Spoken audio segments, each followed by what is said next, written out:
दर्शकों जय श्री राम। मैं गुरुदेव रमेश सेमवाल अपने YouTube चैनल गुरुदेव रमेश सेमवाल पर आप सभी का स्वागत करता हूं। ज्योतिष ज्ञान गंगा की इस चर्चा में निरंतर मैं आप लोगों से संवाद कर रहा हूं और आप भी हमसे जुड़े हुए हैं। मैं सभी दर्शकों का बहुत बहुत धन्यवाद करता हूं जिनसे हमें प्यार मिल रहा है। ज्योतिष ज्ञान गंगा की इस चर्चा में आज का विषय है राजनीतिज्ञ। राजनीति में व्यक्ति कैसे सफल होता है, उसकी जन्म कुंडली में कौन से योग होने चाहिए जिससे वो राजनीति में सफलता उसको प्राप्त हो जाए, वो विधायक बने, सांसद बने, मंत्री पद प्राप्त हो और आगे बढ़ता रहे। हम देखते हैं दर्शकों, हमारे देश के प्रथम प्रधानमंत्री श्रीमान जवाहरलाल नेहरू जी लगभग 17 वर्ष तक देश के प्रधानमंत्री रहे।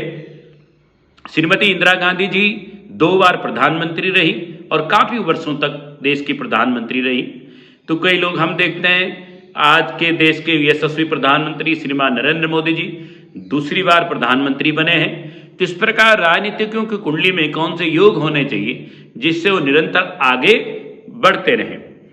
राजनीति में उच्च पद प्राप्त करने के लिए तीनों लगनों का यानी जन्म लगन मजबूत होना चाहिए। लगने जिसको बोलते हैं जन्म लगन, चंद्र लगन और सूर्य लगन बली होने चाहिए। चंद्र लगन, जन्म लगन और सूर्य लगन बली होने चाहिए कुंडली में। और लगन चतुर्थ भाव, लगन भाव यानी व्यक्ति का शरीर, बोलने का लहजा यानी लगन। चतुर्थ यानी जनता से जुड़ना चाहिए। पंचम भाव बुद्धि का भाव, नवम भाव और दशम भाव में सूर्य की स्थिति अच्छी होनी चाहिए। दर्शकों मैं कई बार बोलता हूं कि राज सत्ता प्राप्त करने के लिए सूर्य का बलि होना बहुत आवश्यक है। कुंडली में सूर्य ग्रह की स्थिति बलि होनी आवश्यक है। अगर आपकी जन्म कुंडली में सूर्य बलि होंगे तो आपको निश्चित राज पद प्रतिष्ठा प्राप्त होगी। आप IAS IPS बनेंगे, आप विधायक सांसद मंत्री बनेंगे, आप बहुत बड़े अधिकारी बनेंगे, बहुत बड़े मंत्री, कैबिनेट स्तर के मंत्री बनेंगे अगर आपकी जन्म कुंडली में सूर्य नारायण अगर बली स्थिति में है। तो जैसे मैंने अभी आपको बताया, लगन में हो, चतुर्थ भाव में हो, पंचम, नवम और दसम भाव में सूर्य की स्थिति बली होनी चाहिए। और राजयोग जैसे मैंने माननीय यशस्वी प्रधानमंत्री श्री नरेंद्र मोदी जी की कुंडली के विवेचन करते हुए बताया था कि उनकी कुंडली में रोचक योग, नीच भंग राजयोग, केदार योग, गजकेसरी योग, कई योग हैं। उसी प्रकार कुंडली में राजयोग है कि नहीं ये भी देखा जाना चाहिए। राजनीतिज्ञों की कुंडली में आप राजनीति में जाओगे या नहीं जाओगे एक कुंडली बता देती है। जैसे व्यापारी बनेगा, इंजीनियर बनेंगे, सड़क निर्माण के इंजीनियर बनेंगे और कुछ बनेंगे, तो इस प्रकार कुंडली से पता लग जाता है। जीवन में दशा कैसे चल रही है, दशा अगर अच्छी चल रही है तो उस दशा में आपको टिकट मिलने वाला है, उस दशा में, अच्छी दशा में आप विधायक सांसद बनने वाले हैं। लोकतंत्र का कारक ग्रह जो है वो शनिदेव है। तो शनिदेव आपकी कुंडली में कैसे हैं? लोकतंत्र का कारक ग्रह शनिदेव है हमारे ज्योतिष शास्त्र के अनुसार। उस शनिदेव भी बली होने चाहिए। अगर शनिदेव बली होंगे तो जनता आपको नेता बनाएगी, जनता आपके पीछे चलेगी, जनता आपकी बात सुनेगी। जैसे माननीय प्रधानमंत्री जी की, नरेंद्र मोदी जी की बात जनता सुनती है। उनकी कुंडली में शनि बली स्थिति में है, सूर्य भी बली स्थिति में है। तो शनि जन समूह का नेता बनाता है। लोकतंत्र का प्रमुख ग्रह है शनिदेव। तो सूर्य भी बली होने चाहिए, शनिदेव भी बली होने चाहिए। चतुर्थ भाव भी मजबूत होना चाहिए। चौथा भाव आपको जनता से जोड़ता है और शनि जन समूह का नेता बनाता है। नेता कौन बनाता है? शनिदेव। लोकतंत्र का कारक है शनिदेव। लगन विशेष बली होना चाहिए। लगन अगर आपका बली है तो आपको बहुत अच्छी स्थिति राजनीति में होने वाली है, आप बहुत आगे जाने वाले हैं। तो लगन विशेष बली होना चाहिए।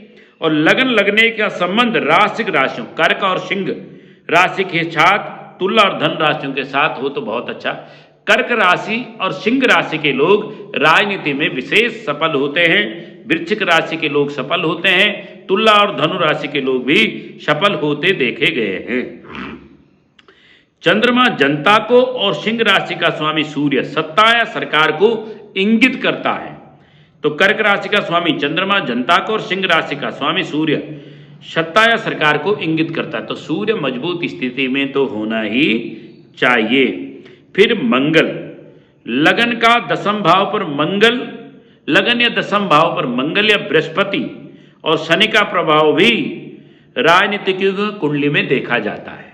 यानी मंगल, बृहस्पति और शनि का प्रभाव अगर आपकी कुंडली में लगन पे है, दसम भाव पर है, तो आप निश्चित बड़े राजनीतिज्ञ बन सकते हैं। किसका प्रभाव? मंगल का, बृहस्पति का और शनि का प्रभाव है। महाभाग्य योग अगर कुंडली में हो जाए, महापुरुष योग हो जाए, नीच भंग राजयोग हो जाए, आदि योग, वसुमती योग और केंद्र एवं त्रिकोण के संबंध को भी बड़े राजनीतिक कुंडलियों में देखा गया है। तो बड़े बड़े योग अगर आपकी कुंडली में है, गजकेसरी योग है, केदार योग है, रूचक योग है, नीच भंग राज योग है, महालक्ष्मी योग है, बुद्ध आदित्य योग है, गजकेसरी योग है, वसुमती योग है, तो अगर ये भी योग कुंडली में है तो आप निश्चित रूप से राजनीतिज्ञ बन सकते हैं।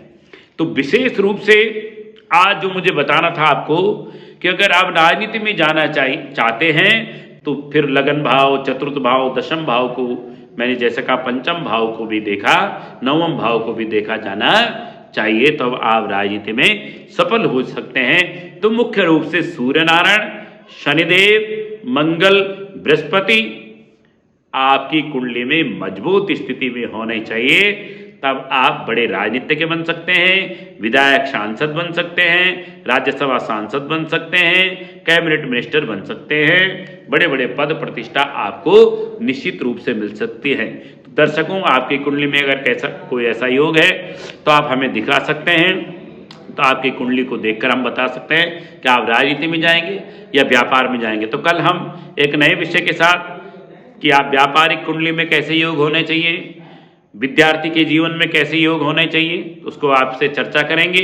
आपकी भी अगर कोई समस्या हो तो निश्चित रूप से आप हमसे मिल सकते हैं। हमारे केंद्र से, संस्थान से आप संपर्क कर सकते हैं। हम आपकी सेवा में उपस्थित रहेंगे। बहुत बहुत धन्यवाद। जय ज्योतिष।